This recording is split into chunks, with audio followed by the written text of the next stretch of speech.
Dear students of class 11th, I Kazim Ali once again welcome you all to this online class.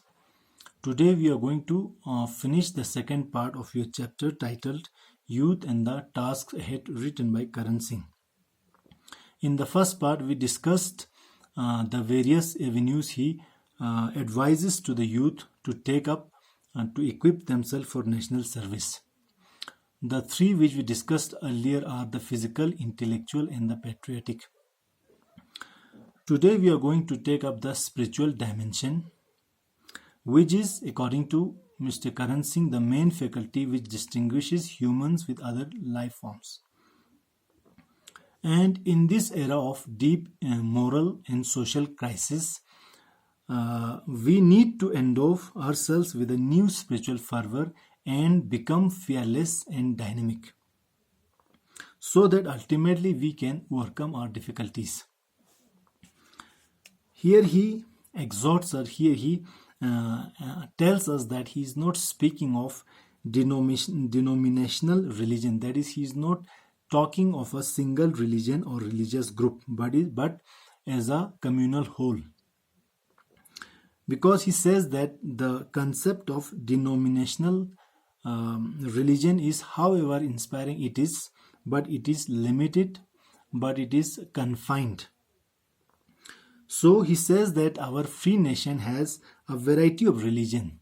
Therefore, the idea of denominational religion is futile. Thus, he incites the idea of collectivism and pluralism and democracy. He says that today in free India, people of all faith live in peace and harmony. Therefore, he is referring to the golden thread. He is referring to the main connecting link which runs through all major religions, and from which we can derive power and sustenance. And according to him, this implies the acceptance of the divinity inherent in human beings. The human beings have certain spiritual, certain psychological or moral, faculty or this feature, so that should be accepted. And the noble goal of spiritual growth and realization, a concept that at once raises the dignity of the individual and cut across all narrow barriers and distinctions. So, such a concept that where we respect the individual spirituality as well as the spiritual growth among communities, among a collection of people. Because according to the prose, indeed the principle of individual divinity and spiritual evolution is one, and which can transcend national and international boundaries.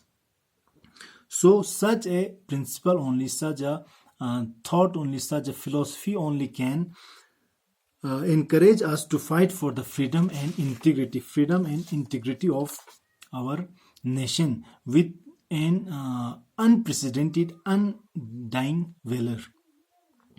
And to do so, and to fight for the freedom and integrity of our free nation without any discrimination or hatred, communal hatred. Thus, the four aspects, the four avenues, the four areas of physical, intellectual, patriotic and spiritual are the avenues where our youth can equip themselves and prepare and make them more effective in the service of the nation. But it is not a it is not a feat to be achieved overnight. It is a continuing process and requires unrelenting and really hard work and progress on a very slow scale. It's a continuing process, but it would help in preparing the youth as for national services, national national requirements will be met, because they will equip themselves with these capabilities, facilities. But the youth also have the keen sense of participation, which, according to Jawaharlal Nehru, the first Prime Minister of India, in the great adventure of nation building, they have a keen sense of participation. So in such a in such a divine endeavor, there is no room for cynicism, that is criticism. There is no room for defeatism, boredom or depression. So it's a very pious and spiritual endeavor where the youth are very keen to contribute. So whatever position they are of, like whatever position they are on, and like whether they are rich or affluent or elites, or they are poor or uneducated rural youth, whatever position they are on, there are numerous opportunities, numerous areas, numerous avenues where they can contribute in the nation building. And their contribution cannot always be and should not always be something which will be the headlines, which will be the top news of the electronic and print media channels. That should be very mundane, very simple, but at the same time significant also. But there should be some level of contribution. And it is solid and devoted activity multiplied a millionfold that truly builds the fabric of a great nation. So such a we say that drop by drop makes ocean, drop and drop makes ocean. So such a minor in such a contribution at smaller scale, at this lower scale but of significant proportion, those add up, and collect together to form the very fabric of such a great nation.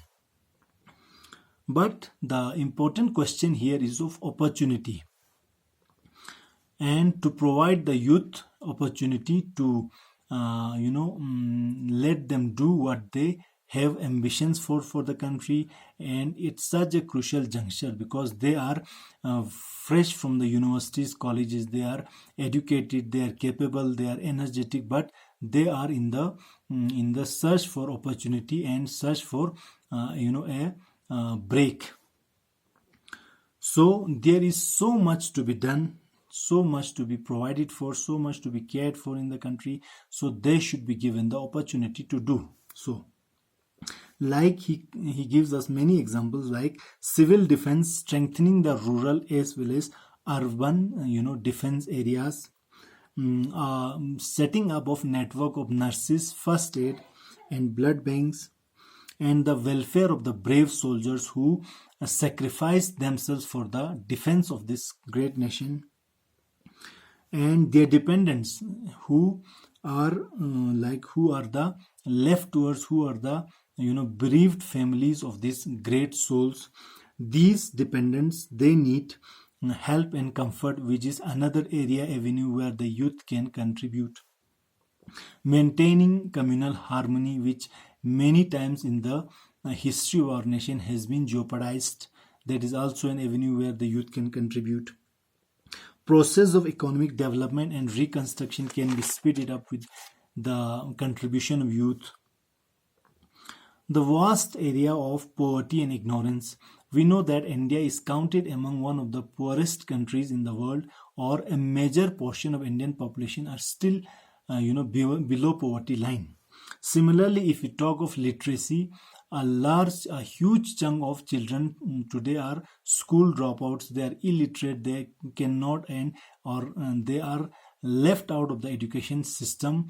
So these kind of menaces, these kind of problems, these kind of social issues could be handled tactfully with the active contribution of the youth. So areas of poverty and ignorance can be cleared, and all these efforts can lead to the further strengthening of the fabric of democracy of our free nation India. And there are many other avenues, many other areas where our nation is confronted with problems. It is confronted with issues, pending issues. So we, our youth of the nation, have the task to contribute here. For example, the issue of corruption, child trafficking, communal violence, as we discussed earlier, illiteracy, political atmosphere which is deteriorating day by day, which is losing its standards day by day, the issue of violation of human rights, and the political, geographical, linguistic discrimination of people or races or ethnicities in the country.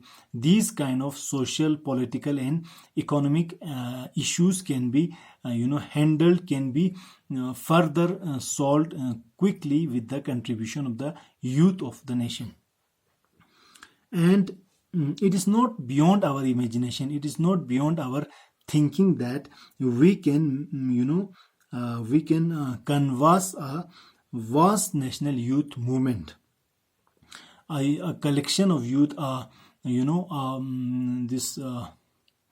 platform where youth of all kinds can come together and pledge to contribute to the nation building. For example, these kind of youth movements, they can transcend the political, communal, religious, linguistics and other diversities which India is so famous for. They can transcend all these diversities, they can transcend all these distinctions and can come to a single platform to contribute for the nation development. And so we can mobilize the youth for the noble task of defending and developing free India, defending it from aggressors and developing it further, and speeding up the process of getting into the getting into the list of developed nations. Also, we can channelize, we can use the mighty upsurge of patriotism which has been observed in the recent years, that a new wave of patriotism has erupted through the country. We can channelize it, we can use it so that the youth and their energy doesn't go waste. And the nation and the younger generation who is living and who is growing in this nation, they are facing with graver challenges, they are facing with greater difficulties in comparison to the older generation. They had their problems, they had their difficulties, but those were comparatively very easy as compared to the difficulties and problems we are facing in this 21st century. So our country is at stake. Our secular and democratic nation, which has been formed on the principles of justice, liberty, equality and fraternity, is in danger. And it is questionable, it is difficult to say whether we can survive ourselves in this nuclear age. So the youth has a role, and the youth has a very, very important role to play in such a situation. And if destiny has given us the privilege for providing the answer to this momentous question, like if destiny has given us the question that whether we will be able to survive with our democratic, secular and other constitutional principles in this age of 21st century, then we can be, or we should be confident that if the record of the history of this turbulent age is recorded, then our young men and women would not be found wanting. That is, they would not lack, they would not miss recording in the annals of the history, that they will make a place in the records of history, that they will play their positive role, that they will play their constructive role and get recorded in the annals of the history. So with this he ends the prose, and now we can discuss some important issues relating to the prose. In this essay, Youth and the Task Ahead, Karan Singh, he points to us the immense value and importance of having younger citizenship, younger citizens, younger Indians, because in India right now the number of youth is increasing at a tremendous rate. So we should not miss this opportunity to harness this power of young Indians, so that we can be a powerhouse for the future, so that we can be a superpower in the nature on our sheer force of the youth, of the young population. and such a population can fuel to drive our engine of progress in the 21st century. Because in India presently there are 280 million uh, people who are of the age group of 10 to 22. And according to certain statistics, by 2020, India, the average age of Indians would be 29. So this tells us that how energetic and how youthful India as a nation will be in the coming years. So wasting such a resource, wasting such a potential, and not caring and planning for their effective use would be a catastrophe.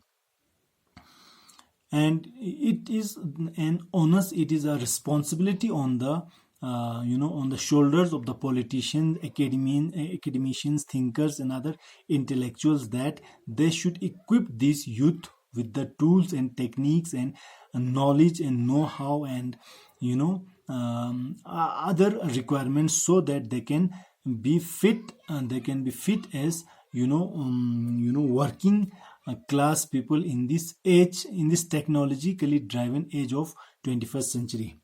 And comparingly to other countries like China, Japan, and United States, their average age of citizens is increasing. They have average age citizens starting from 40, 45, 47. There is a huge disparity between the average age of Indian citizens and the average age of other major economies of the world. So India should not waste such an opportunity, should not let go such an opportunity. So Karan Singh presents his points so that the youth themselves can prepare themselves to face such a competitive world, and utilize their energy, utilize their youthfulness in the in the effective growth and development of the nation. So with this I end the chapter, and I hope we will meet again in the upcoming chapters. Thank you so much for watching.